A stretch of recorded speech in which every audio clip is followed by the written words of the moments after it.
I am Reiko Mendoza. I'm Director of Business Development at the National Lecotech Center. Lecotech is a national non-for-profit, and we provide therapeutic play sessions for children who have special needs and their families.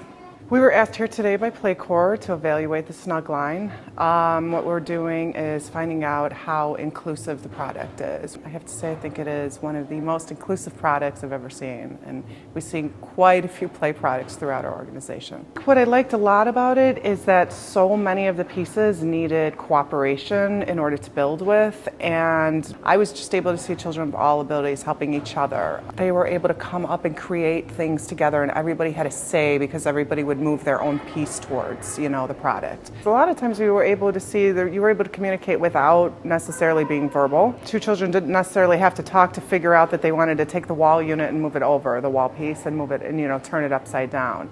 So that was a lot. It was a lot of nonverbal communication. The social emotional element of it I thought was really great, as kids were just easily able to coordinate with each other. A child with a physical disability was able to play on this pretty easily, as they were just be able to be on the ground and able to pull themselves around, which you wouldn't necessarily notice that that child even has a physical disability because there are so many children that are on the floor playing as well. Children with sensory disabilities, the tactile stimulation on this is amazing. And I don't think it's sensory, there's not a part that's going to be too much overload where you could just walk away if you had enough and move on to another element. A child who has sensory stimulation or sensory integration disorder, sometimes they're very particular about what they'll touch and what they won't touch, and it's difficult. But this, they're able to touch in a lot of ways. They don't necessarily even have to touch it. They can stand on it, they can turn it upside down, they can rock on it.